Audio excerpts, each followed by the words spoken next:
ভগবানকে ভালোবাসা, ভগবানকে সন্তুষ্ট করা, ভগবানকে তুষ্ট করা, ভগবানকে আনন্দ দেওয়া, ভগবানকে খুশি করা, এর নামই হচ্ছে ভজন, এর নামই হলো সেবা। সেবা কাকে বলে? আমি অনেকে জিজ্ঞেস করতে, সেবা হয়ে গেছে? বলে হ্যাঁ, এই তো খেয়ে এলাম। সেবা মানে খাওয়া নয়, সেবা মানে হচ্ছে সুখ দান করা। আমি যার সেবা করছি সে যেন আমার সেবাতে প্রীত হয়। ঠাকুরের কপালে এমন চন্দন লাগিয়েছি, সেই চন্দনের মধ্যে বেশি জল মিশ্রিত ছিল, সেই চন্দন কপাল দিয়ে গোবিন্দের চোখ দিয়ে বেড়ে একবারে চরণ ভেসে যাচ্ছে। ওটা সেবা হলো না, ওটা তার কষ্ট হয়ে গেল। সেবা অর্থাৎ এমন করে চন্দন দেব যেন তিনি আনন্দ পান। এই শীতের দিনে ঠাকুরের গলায় ভিজে মালা পরালে কি হয়? আমাদের ঠান্ডা লাগে, ঠাকুরের ঠান্ডা লাগে না? যার জন্য যারা সেবা করে বাড়িতে নিত্য, তারা এই শীতের দিনে ঠাকুরকে মালা পরায়, আর যদিও পরায় উলের চাদরের উপর দিয়ে, আর বেশিরভাগ ফুলদানিতে ফুল দিয়ে। বসুন আপনারা, এটি হলো সেবা। ভজন তো নিজের জন্য, আপনি মালা ঘোরাচ্ছেন, আপনার নিজের কাজ হচ্ছে, কিন্তু মহাজন বলছেন ঘরে সেবা পড়ে রয়েছে, তুমি কাজ করার ভয়ে হাতে মালা নিয়ে বসছো, ওটা হয়ে গেল কপটতা। আগে সেবা, সেবা করতে গিয়ে যদি কপালে তিলক নাও হয়, মালা নাও হয়, দরকার নাই। এই মালা তিলক করা কিসের জন্য? সেবা পাওয়ার জন্য। বহু ভাগ্যের সেবা পেয়েছ, প্রাণ ঢেলে সেবা করো। ললিতা আদি সখীগণ তারা রাধারানীকে তুষ্ট করার জন্য বিশাখা ললিতাকে বলছে, ললিতা, রাধারানী তোমার প্রাণ, গোবিন্দ যেমন আমার প্রাণ, রাধারানী তেমনি তোমার প্রাণ। তুমি একটু রাধারানীকে জিজ্ঞেস করো ওর কি হয়েছে, কেন দূর নীল আকাশের পানে তাকিয়ে আছে, কেন আমাদের সঙ্গে কথা বলছেন? আমরা কখন থেকে এসেছি ওর কাছে, কথা না বললে ভালো লাগে বলো তো? ললিতা বললে, বিশাখা আমি জিজ্ঞেস করবো। হ্যাঁ জিজ্ঞেস করো না। ললিতা বিশাখার কথায় সখী ললিতা আলতো করে নিজের করকমলকে মানে হাতটি রাধারানীর গায়ে ছুঁয়ে বলছেন, কই রাধে বৃষভানু নন্দিনী, কি হলো তোমার আজ? কোথায় হারিয়ে গেল তোমার মন? কোথায় হারিয়ে গেল তোমার আঁখি পাখি দুটি? যেন মনে হয় কোন মহাযোগিনী যোগ ভাবনায় বিভোর হয়ে রয়েছে। তুমি না বলো ললিতা তুই আমার প্রাণ, বিশাখা তুই আমার প্রাণ, তা আমরা যে তোমার কাছে এসে বসেছি, তুমি তো কথা বলছো না, কথা বলো, বলো কথা। এমন আরতি ভরা নিবেদন রাধারানী উপেক্ষা করতে পারেন? এই ললিতার কথা তিনি সচকিতা হয়ে তার বিশাল পদ্ম নয়ন, এখানে বলে রাখি রাধারানী চোখ দুটি কেমন? ওই যে দেখছে রাধারানীর চোখ দুটি কিরকম, বলে শাস্ত্রে বলছে আকর্ণ বিস্তৃত নয়ন, মানে কান পর্যন্ত টানা চোখ। একটা কুড়ি পদ্ম যেরকম হয় সেরকম টানা টানা চোখ, কান পর্যন্ত টানা। সেই চোখটি রেখেছে ললিতার পানে। ভাবুন তো, রাধারানীর চোখটি যদি পদ্ম হয়, ললিতার চোখটি কি পদ্ম হবে না? তিনিও তো সেই চোখ দিয়ে গোবিন্দ দর্শন করেন, একটু ছোট আর বড়। তাহলে একটা পদ্মের উপর আর একটা পদ্ম পড়েছে, ললিতার চোখটা পদ্ম, রাধারানীর চোখটা পদ্ম। রাধারানী ললিতার পানে সেই আকর্ণ বিস্তৃত নয়নটি রেখে বলেন, সখী রে আজ বেদি অবসান কালে গিয়েছিলাম যমুনায় গাগরি ভরণে, তোরা তো কেউ ছিলি না সখী, গোধূলি লবণে গিয়েছিলাম যমুনায় কাগরি ভরণে। তারপর সবেমাত্র কলসিটা ডুবেছি যমুনার জলে, দেখলাম কোটি মনগত মনের ঝলক এসে ঝলসে দিল আমার চোখ দুটি। মনে মনে ভাবলাম কোথা থেকে এলো এত আলোকরাস।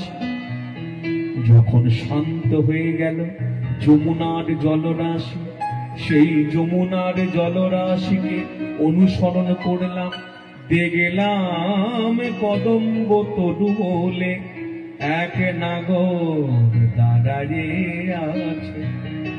রাধারানী যখন কৃষ্ণ কথা শুরু করেন, আগে কৃষ্ণ এই নামটি বলেন না, কেন জানেন? দেখবেন আগুনে যদি কেউ হাত দেয়, আগুন কিন্তু তাকে ক্ষমা করে না। আগুন কি ভাবে যে না না ও বাচ্চা ছিল, কিছু জানে না, না জেনে হাত দিয়েছে, ওর হাত পোড়াবো না? আগুন এসব জানে না, ওর ক্ষমতাই হচ্ছে পোড়ানো। তেমনি কৃষ্ণ নাম কেউ যদি জেনেও করে না জেনেও করে, হেলায় শ্রদ্ধায় করে, কৃষ্ণ নামে একটা ক্ষমতা আছে। আস্তে আস্তে দেখবেন জংগুলো ছেড়ে যাচ্ছে। তালায় যেমন দীর্ঘদিন না ব্যবহার করলে জং থেকে লেগে থাকে, কৃষ্ণ নামটি তাই।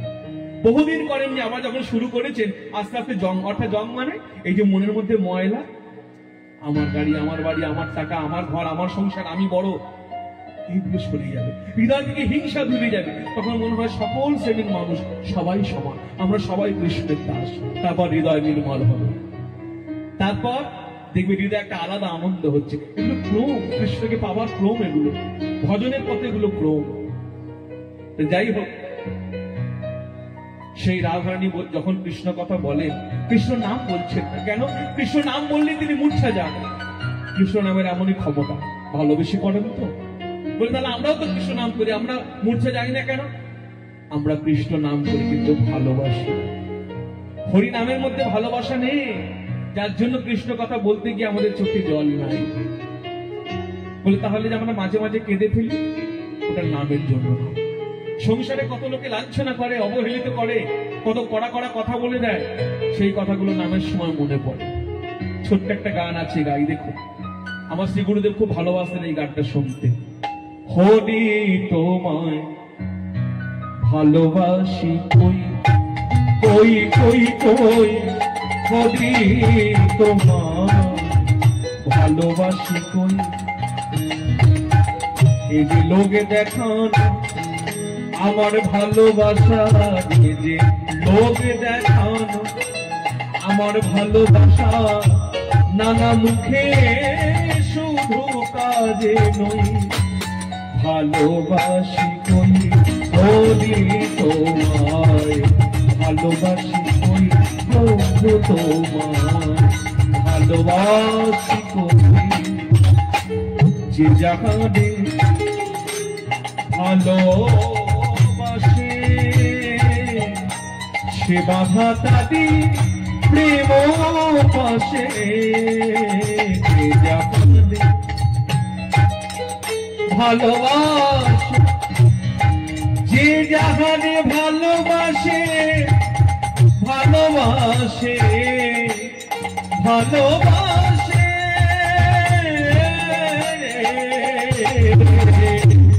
যে জাহানে ভালোবাসে সে বাধা তারি প্রেম পাশে। প্রভু তোমায় যদি বাস্তাব ভালো, তোমায় যদি ও গো প্রভু তোমায় যদি, তোমায় যদি, তোমায় যদি বাস্তাব ভালো, তোমায় যদি, যদি তোমায় যদি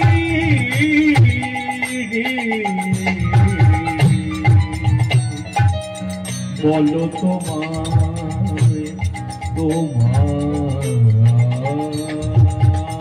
যদি, প্রভু তোমায় যদি, তোমায় যদি, তোমায় যদি, তোমায় যদি বাসতাম ভালো, না না জানতাম না জান তোমায়, জানতাম না জান তোমায়, ভালোবাসি হরি তোমায় ভালোবাসি কই। লোক দেখানো বলি হয়, এই যে লোক দেখানো, লোক দেখানো ভালোবাসা, এই যে লোক দেখানো ভালোবাসা, মুখে শুধু কাজে নই, ভালোবাসি হরি তোমায় ভালোবাসি কই, প্রভু তোমায় ভালোবাসি, ভালোবাসি ভালোবাসি ভালোবাসি কই। হরি তোমায় ভালোবাসি কই, এই যে লোক দেখানো ভালোবাসা মুখেই শুধু কাজে নয়। প্রভু আমার যে অশ্রু সিন্ধু, তাতে প্রেম নাই এক বিন্দু, সংসার পীড়নে কাঁদি, কেঁদে লোকের কাছে সাধু হই।